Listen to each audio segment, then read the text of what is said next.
What's up, vatos? Just wanted to put this clip out to let you guys know that I am going to be putting out several of these clips that are from the RU live sessions. For anybody that doesn't know what RU is, it is Renegade University. I've been a member for many, many years. I'm part of the Unregistered Underground, which is a private group that gets to conversate about all kinds of issues. You become a member by signing up to Renegade University, which I'll have a link at the bottom.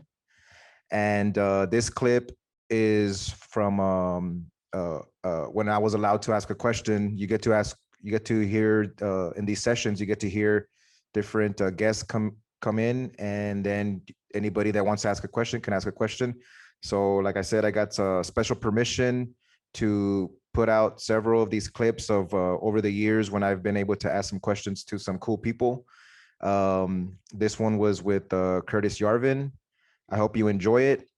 Also, there's going to be a link below to the RU Live event in Texas, which is pretty exciting because I'm from Texas, and my wife and I, through Paloma Verde CBD, are going to be sponsoring the event. So we're very excited for that. It's going to be in October. More details at the link below. Please use my link to show support on two fronts, towards Renegade University and to any of my efforts of trying to promote the event. So I'm going to be there. I want to see you guys there. So sign up for that event, sign up to Renegade University. And I hope that you get a lot out of it as much as I have. Peace.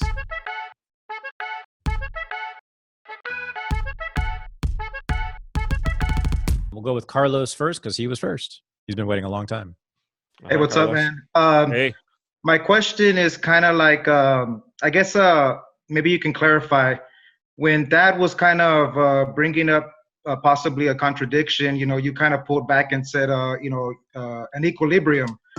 But maybe the equilibrium, but that you're talking of, but I hear it in the way you explain things, and I also hear it in when you bring up your parents, is that maybe you're talking about the lineage of the bureaucratic class and how they're either important or how, through your perspective, I mean, I'm someone that wants minimum government.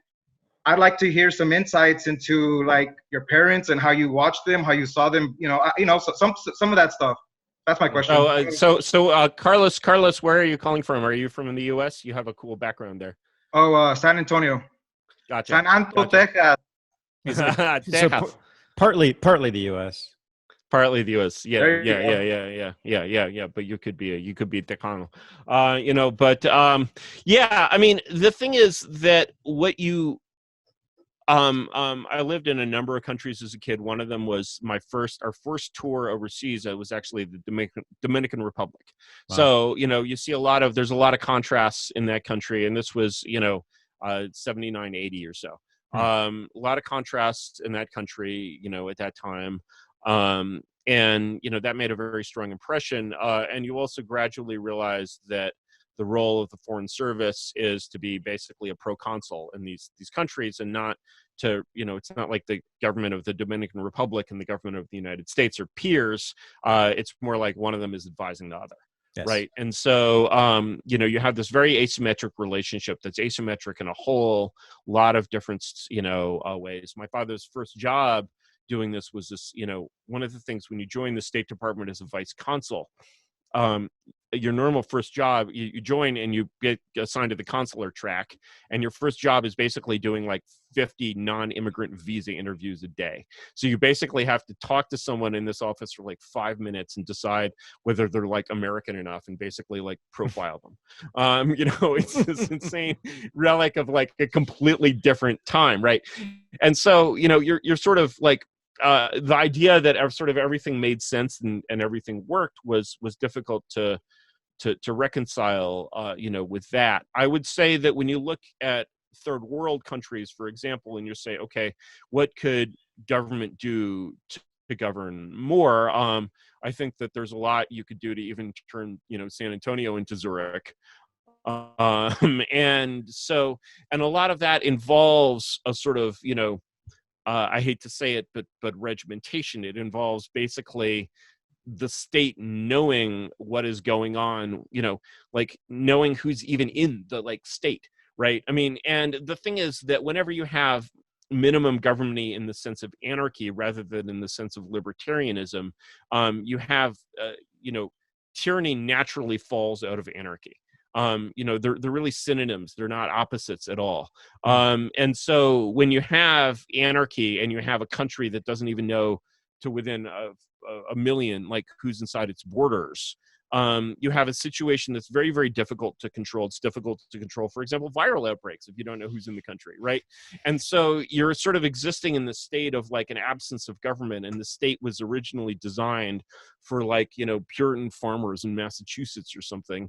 And this is just not who we are. We're not Puritan farmers in Massachusetts. We don't want to go to fucking town meetings all the time, Norman fucking Rockwell, right? And this is just not who we are. We want a little bit of stability, a little bit of orderliness, and a way to live our lives. And getting to the point where you have those things, and where, your threat, if you want minimum government, one way I like to sort of term this is that anarchy, in the very literal sense of crime, is always a form of tyranny, because it's kind of a locally maintained tyranny. While you're being mugged or whatever, you're being tyrannized right then and there by a very, very cruel and arbitrary and weird government who should definitely be practicing much more minimal government right now.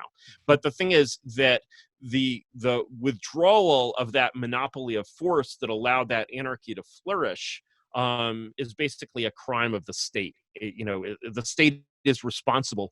I strongly believe that every government is responsible for all crime that happens within its borders, because its responsibility is to maintain a monopoly of violence. I think literally, if you're a victim of crime, the state should compensate you in full. And so that basically, but when you say the state, you're saying it through the perspective of the bureaucratic class, not the state. People, right? I am, but I'm saying it through the, I would say that the things that I would do to do that are very, very different from the policies pursued by the bureaucratic class.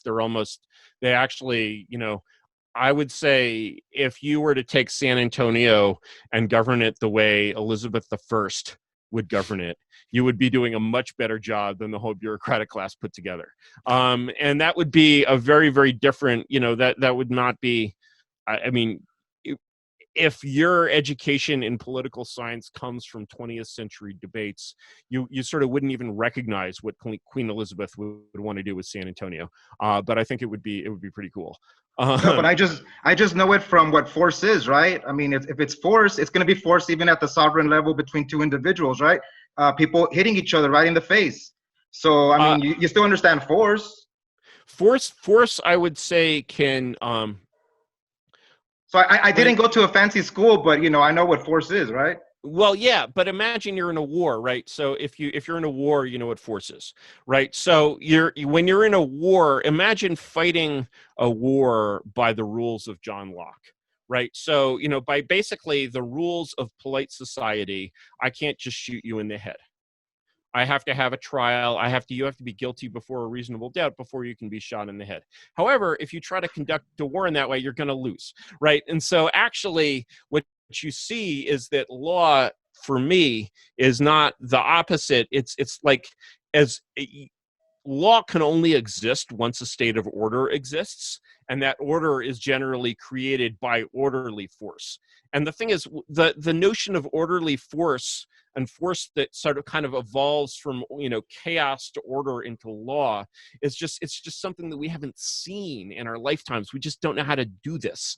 You have to look in the past for kind of examples of basically order being created through force, but it's basically, there has to be that desire in the force to evolve. It has to sort of become more and more regular across time as the pencil starts to stand upright.